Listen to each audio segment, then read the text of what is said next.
오늘 미국 시장 3대 지수가 다우만 좀 빠졌고요. S&P 500 지수하고 나스닥은 올랐는데 아직 협상이 타결된 건 아니거든요. 협상이 타결된 건 아닌데 기사 하나 보면 금방 나올 것 같아요. 여기 보면 이제 엔비디아가 27% 올라서 어쩌고저쩌고 나머지 오른 것들도 얘기합니다. 뭐 TSM이나 이런 거 여기 어딘지 모르겠습니다. 처음 들었는데 여기 AMD 이런 것들. 이제 이유는 왜 그러냐면 여기 보시면 엔비디아 실적 발표 나왔는데 일단 첫 번째 여기 연두색 파란색을 보면 이게 매출이거든요. 지금 매출이 작년 어 4분기 이후에 매출이 증가하고 있어요. 이익도 증가하고 있죠. 이 기대치를 훨씬 뛰어넘는 수준까지 올랐기 때문에 실제적으로 섹터별로 보면 여기 정보통신 쪽이 4%나 튀어올라서 여기가 지금 시총이 12조 달러나 되는데 가장 큰 데거든요. 그러니까 얘가 이제 시장을 위로 올리는데 영향을 크게 거의 30% 정도 되죠. 여기 총이 36조인데 10조 달러가 움직였으니까 그래서 얘가 주가를 밀어 올렸고 그래서 스몰캡은 보시면 스몰캡은 마이너스예요. 그래서 시장 전체를 밀어 올렸다기보다는 그러니까 뭔가 시장 전체가 맞겠다기보다는 기술주 실적 발표 하나 때문에 바뀐 거다. 그래서 뭐 큰 추세의 변화다 이런 것들은 아니라고 봐야 될 것 같아요. 그리고 아직 협상 타결이 일어나지 않았는데 이제 이게 나왔습니다. 재무부 통장 잔고 나왔거든요. 제가 지난번에 보여드릴 때 잔고가 688억 달러였거든요. 683억 달러로 조금씩 찔끔찔끔 이제 줄고 있어요. 버팅기고 있는데 지금 5월 17일자니까 정말 6월 1일이 엑스데이 이쯤 다가온 것 같고 그 전에 협상이 있어야 될 것 같고요. 주식시장이나 채권시장 요새 채권 금리가 꼼짝꼼짝 올라왔잖아요. 근데 과거 데이터를 보여드리면 제가 어제 별일은 없을 거다. 크게 단기 채권에만 문제가 있을 거다 이런 얘기를 드렸는데 과거 패턴을 보면 아마 이해가 쉬우실 거예요. 요거 제가 다음 달 교육 자료로 만들어 온 건데 여기 보시면 이게 요 캔들 차트가 여기 S&P 500 지수고요. 노란 게 10년 국채 수익률입니다. 그 다음에 파란색이 1개월 국채 수익률이에요. 1개월. 실제로 국가부도가 나서 그러니까 신용등급을 강등한 시기가 2011년도 8월 5일 날이거든요. S&P가 미국의 국가 신용등급을 하락시켰어요. 근데 여기 있는 요 라인 있죠. 요 십자 라인 요 십자 라인 여기가 8월 2일입니다. 요 온절이 전후로 이제 강등된 거죠. 그 전에 이제 이런 문제, 그러니까 국가부도 문제가 있으니까 주가가 꼬물딱꼬물딱 밀려 내려왔고 실제로 그런 일이 터지면서 급락했죠. 그런데 채권 수익률을 보면 이 노란 10년 국채 수익률 밑으로 쭉 빠지죠. 오히려 채권 수익률이 내려가요. 채권 가격이 올라간 거죠. 근데 여기 보면 단기 1개월 물이 급등했다가 다시 바닥으로 다시 내려오잖아요. 그러니까 요 실제로 신용도 강등이나 이런 상황이 좀 발생한다고 해서 10년 국채물이 급등해서 난리를 치는 게 아니고 실제로 안전자산 선호도가 높아지면서 얘가 밑으로 내려오는 거고 단기적으로 타결이 될 거라고 이해를 하기 때문에 혹시나 타결이 안 되는 경우에는 이 단기물이 급등했다가 내려오지 못하고 그 처분될 수 있는 가능성이 있잖아요. 그런 것들 때문에 단기물만 급등했다가 내려오는 거고 장기적으로는 국가부도에 대한 위험성보다는 오히려 국가부도가 미국의 이제 국가부도나 이런 이슈가 글로벌 경기 침체나 이런 쪽 금융시장의 변동성을 크게 야기시키면서 안전자산 선호도가 높아질 가능성이 높아지기 때문에 10년 국채물은 밑으로 내려옵니다. 그래서 국채가 지금 10년이 꼼짝보다 올라가고 있긴 한데 뭐 급등한다거나 이런 패턴을 보이진 않을 거고 만약에 한다 하더라도 그건 단기적일 겁니다. 일시적으로 하고 결과적으로는 타결을 시킬 거기 때문에 문제는 없이 진행할 거다 이렇게 이해를 하시면 될 것 같아요. 다른 것들을 오늘 보여드릴 건데 이거보다 이걸 먼저 보여드릴까요? 독일이 2분기 연속 GDP가 마이너스를 보였습니다. 독일 경제가 경기 침체에 돌입했다라고 하는 뭐 이론적 그런 얘기들이 이제 나오기 시작을 했어요. 이게 이제 추세적인지는 좀 봐야 되긴 하겠지만 지난번에 독일 심리수나 이런 거 볼 때 좀 안 좋았었거든요. 이게 그 독일의 사업자들 현재 상황이나 평가, 향후의 기대, 사업에 대한 기대치거든요. 보시면 꺾여 내려오고 있죠, 지금. 올라가던 게 멈췄습니다, 지금. 그 다음에 이게 이제 경제에 대한 심리 지수거든요. 여기 보시면 올해 들어서 지금 추세적으로 내려오고 있어요. 그래서 독일이 지금 생각보다 유럽에서 그래 가장 그 규모가 큰 경제거든요. 그게 지금 사그라들고 있다라고 하는 것들을 좀 볼 수가 있는 상황입니다, 지금. 아마 독일이 제조업 강국이기 때문이기도 하고 지금 이제 PMI 지수를 놓고 보면 어제도 보여드렸지만 이제 제조업이 지금 깨지고 있거든요. 거기에 이제 가장 먼저 여파를 받고 있는 것 같습니다. 그리고 미국 쪽을 좀 보면 이게 미국 쪽의 여러 가지 그 경제 지표들을 종합해서 현재 미국의 경제 상황이 어떻게 움직이고 있나를 보여주는 자료들이 여러 가지가 있어요. 이제 요거는 시카고 연준에서 하는 CFNAI 이제 국가 경제 활력도 지수거든요. 살짝 4월 들어서는 반등을 한 것처럼 보입니다. 살짝 반등했거든요, 이렇게. 반등을 하긴 했는데 이게 3개월 이동평균선을 보면 이게 3개월 이동평균선이거든요. 이게 지금 추세적으로 내려오고 있습니다, 지금. 이게 보시면 반등했다가 추세적으로 다시 내려오고 있죠. 그러니까 지금 경제 활력도가 그렇게 좋지는 않아요. 그 다음에 이거는 컨퍼런스 보드에서 발표하는 거거든요. 이건 15개 지표를 혼합해서 만들어서 보여주는 건데 최근 트렌드를 보면 조금 더 볼까요? 이렇게 힘을 잃고 이게 지금 마이너스 영역에서 헤매고 있거든요. 이거 마이너스 영역입니다, 지금. 마이너스 0.57. 작년 11월 달에 가장 깊어졌다가 하반기에 반등하는 것 같더니 추세적으로는 이게 힘을 잃어가고 있어요, 지금. 그리고 요거는 연준 중에서 세인트루이스 연준하고 애틀란타 연준 두 개가 하는 GDP 트래커가 있거든요. GDP 그러니까 매월 수시로 나오는 경제 지표를 혼합해서 향후에 GDP 2분기 GDP가 어떻게 될 것인가를 추적하는 건데 그 세인트루이스 연준은 마이너스를 측정하고 있고요. 그나마 애틀란타 연준은 플러스라고 측정을 하고 있습니다, 지금. 이것도 뉴욕 연준에서 발표하는 건데 이것도 여러 가지 이건 뉴욕하고 달라스 두 군데서 할 겁니다, 아마. 뉴욕이 아니고 잠깐만요. 맞네요. 뉴욕하고 달라스하고 두 군데서 발표하는 지표인데 이것도 10개인가의 경제 지표들을 혼합해서 경제 활력도를 보는 거거든요. 이것도 추세적으로 계속 내려와서 지금 머리를 들지 못하고 바닥에서 기고 있는 상황입니다. 그래서 미국의 경제 지표도 경제 활력도나 이런 것들도 녹록치 않아요. 그렇게 좋은 편은 아니에요. 그리고 기업 이익 측면에서 놓고 보면 이제 1분기 실적 발표가 다 나서 이제 기업 이익이 나왔거든요, 미국에. 이제 빨간 거는 이 재고하고 자본 투자, 설비 투자 이런 것들은 제외하고 기업의 이익을 보는 거고 이거는 그 부분까지 설비 투자나 재고 같은 것들도 다 포함해서 보는 건데 이게 이익이 작년 3분기 이후에 이걸로는 이제 4분기, 작년 2분기, 요건 3분기 이후에 밑에 거는 아래쪽으로 급락하고 있습니다. 그러니까 기업 이익이 늘어나지 못하고 있는 거죠. 기업 이익이 늘어나지 못하고 있는 상황에서 무엇인가 갑자기 확 바뀌어가지고 기업 이익이 올라간다? 그런 상황이 발생하기가 어렵겠죠. 이게 EPS가 낮아진다는 뜻인데 결과적으로 기업이 주가를 그러니까 주식시장에 머리를 들고 올라가기는 사실 녹록치 않을 수 있다라고 하는 거예요. 부분적 섹터가 좋아질 수는 있지만 한번 머리를 숙인 그런 영역이 다시 올라가는 건 이때 같은 경우는 이때는 왜 이렇게 가능했었냐면 이때는 기준금리를 올리지도 이 기준금리는 언제 올랐냐면요. 이때 여기 보시면 기업이익이 쭉 움직이다 옆으로 밑으로 내려갔다가 다시 올라갔잖아요.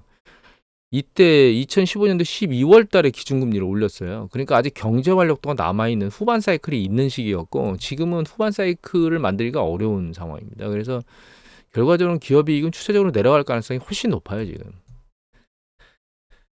그래서 주가가 뭐 저 문제가 그러니까 국가부도 미 국가부도 문제가 타결된다고 해서 반등하는 게 추세적 반등을 보이는 거냐, 상황이 계속 추세적으로 올라갈 수 있겠느냐, 제가 보기에는 어렵다고 봅니다. 그리고 다음 주에 강의할 내용을 제가 작성하고 있는데 일부만 보여드리면 이거는 이제 디폴트 때문에 채권 문제고요. 이거 이외에 사업부동산이나 미국 부동산이나 여러 가지 문제들이 녹록치는 않아요. 지방은행이 예금이 인출되는 강도는 줄어들었거든요. 멈췄어요, 지금. 멈춰 있는 상황인데 보시면 이건 대출이거든요. 대출인데 이거는 지방은행의 전체 대출인데 살짝 줄었다 늘어나고 있지만 소비자 대출은 늘어나고 있는데 이게 상업하고 산업부동산 전체 대출이에요. 그러니까 기업들한테는 대출 규모가 줄고 있다는 뜻입니다. 더 이상 쭉 준 다음에 늘질 않고 있죠, 지금.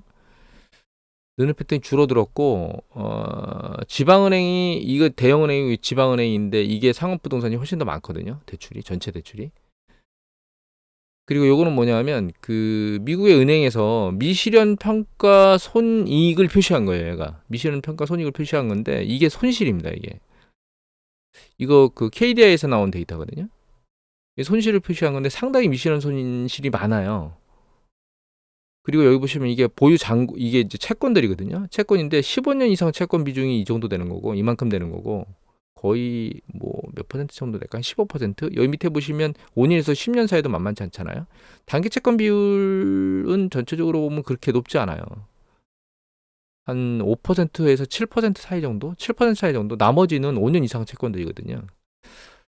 그래서 요거는 계속 이제 끌고 가고 있는데 문제는 요 내용을 보면 뭐라고 나오냐? 은행 자산 중에 대출 비중이 52%에 달하는데 유가증권에 비해서 2배 이상 큰 거고 대출 자산까지 고려해서 미실현 손익이나 이런 것들을 감안해 보면 미국 은행의 평가 손익, 은행의 자기 자본인 2.14조 달러 이게 규모에 육박하는 2조 달러에 달한다는 연구도 존재한다는 거예요. 이게 대출 자산까지 해서 부실을 하게 되면 자기 자본이 다 날아간다는 뜻입니다. 그러니까 사실 미국 경제가 그렇게 녹록치는 않은 상황이다. 특히 은행권이 그렇게 녹록치는 않다. 그리고 상업부동산 좀 정리를 해드린 걸 보면 이거는 쿠슈맨워크필드.com이라고 하는 사이트하고 이건 기사인데 요거는 뭐냐면 이제 계속 보여드렸지만 이게 공실률 평균인데 이게 18% 좀 넘어서 19%에서 20% 사이 정도 있죠. 그다음에 요게 공실률입니다. 요게 공실률이고 요 밑에 있는 건 뭐냐면 이게 렌트할 때 평방 피트당 몇 달러 낸다 이렇게 이제 금액이에요. 금액인데 이 금액이 올라가다가 지금 멈춰 있죠. 그러니까 임대료가 증가하지 않고 있다는 뜻입니다. 공실률이 올라가면서 임대료가 멈춰 있는 상황이에요, 지금. 그나마 이제 멈춰 있는 게 다행인데 만약에 이 임대료 떨어지잖아요. 떨어지면 그 상업부동산 가치도 떨어질 겁니다. 임대료가 떨어지기 때문에. 그러니까 수익률이 떨어지니까 그걸 보정하기 위해서 자산 가치가 떨어져줘야만 투자의 매력도가 높아지잖아요. 그래서 이 자산 가격이, 그러니까 상업부동산 가격이 떨어지는 현상이 가속화될 거예요. 이미 부동산 가격은 이미 여기 어디 갔어? 부동산 가격은 상당히 15% 정도 빠진 걸 이미 보여드렸잖아요. 여기 있구나. 예.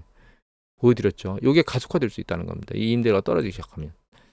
그리고 요거는 뭐냐면 이게 마이너스로 돼 있는 여기 업섭션 요걸 보면 요게 마이너스라는 얘기는 임대 공간들이 남는다는 거예요. 공급보다. 이게 플러스로 올라가면 임대 공간이 줄어드는 거거든요. 점점. 마이너스면 점점 늘어나는 거예요. 그러니까 공실률이 늘어날 가능성이 높아지는 건데 결과적으로 최근 마이너스 영역에서 트렌드가 좀 줄고 있긴 한데 요게 공급이 지금 줄고 있죠. 완공된 공급이 줄고 있는 부분이 있고 그다음에 여기 착공이 점점 좀 줄고 있어서 올 하반기는 일단 무사히 넘길 수는 없을 것 같고 내년도 지난번에 무디스인가요? 골드만삭스 S&P가 하여튼 리포트 보여드린 것 중에 2024년도 중반 이후부터 가격이 바닥을 치는 그런 얘기들을 하고 있었는데 그런 패턴으로 가고 있는 건 아닌가? 가고 있는 것 같다라고 하는 느낌은 보여주고 있습니다. 전체적인 트렌드는. 내년이 되면 그러니까 올 하반기는 뭐 어떤 형태로든 넘어가지 않으면 안정화될 수가 없다. 그래서 불안한 건 맞다. 올 하반기에. 요거는 이제 거래량입니다. 상업부동산 거래량인데 쭉 빠졌죠. 이건 이미 보여드렸고 미국 경제 이제 주택 경제도 그러니까 가계 경제도 그렇게 녹록치 않아요. 이건 뭐냐면 프레드 데이터인데 집을 살 때 그 자금을 할 여유도 뭐 이런 거거든요. 그래서 얘가 100이면 일단 주택 구매하는데 이게 여러 가지 요건이 들어가는데 이게 이제 가격이고요. 중앙 가격. 기존 주택의 중앙 가격 정도 되는 거고 이게 모기지 금리거든요. 이게 매월 내는 원리금 금액이에요. 그다음에 이게 이제 소득 대비 부채 상환 비율입니다. 우리 DTI 말하는 그거거든요. 근데 요거는 이제 소득이고요. 요건 아마 적정 소득을 말하는 것 같은데 요건 제가 정확히 내용을 모르겠어서 요거는 설명을 안 드릴게요. 예, 퀄리파잉 인컴이라고 돼 있는 걸로 봐서는 아마도 이 정도 수준이면 살기 적정해. 이게 아마 100을 유지하는 금액일 거예요. 소득 금액. 근데 이게 지금 100 밑으로 좀 내려왔다는 얘기는 그만큼 부담감이 요거 아닌 것 같다. 이게 낮은데도 불구하고 103인 거 보니까. 요거는 제가 잘 모르겠습니다. 이 부분은. 그래서 이게 소득인데 요게 밑으로 줄잖아요. 100 이하로 줄면 주택을 사기엔 조금씩 어려워지는 거예요. 그러니까 이게 주택을 지금 상황에서 구매를 하게 되면 삶의 여유도가 지금 빠지는 거죠. 그러니까 이렇게 생활이 좀 힘들어지는 강도가 늘어나는 겁니다. 근데 이 1년 전에는 여기 지역별로 나와 있는데 130으로 상당히 여유가 있었고 그런데 최근 전체적으로는 100m로 좀 떨어지면서 지금은 주택을 구매하기가 그렇게 여롭지 않은 상황이다. 이런 걸 보여주는 거고요. 요거는 뭐냐면 이건 무디스에서 나온 데이터거든요. 이건 어떤 데이터냐면 렌트하는데 하위 25%에 있는 사람들이 자기 소득에 여기서 월세를 내고 살려면 몇 퍼센트를 지불해야 되느냐를 표시한 거거든요. 물론 이건 전체 국민이 아니고 하위 25%이기 때문에 전체 국민이 아니라고 하는 점을 우리가 생각해 볼 수 있긴 하지만 하위 25%들이 어렵다는 얘기는 그 바로 위에 있는 25%도 녹록치는 않다는 뜻이겠죠. 근데 여기 보시면 여기 120%라고 돼 있는 거 있죠. 여기 뉴욕 같은 경우에는 120%예요.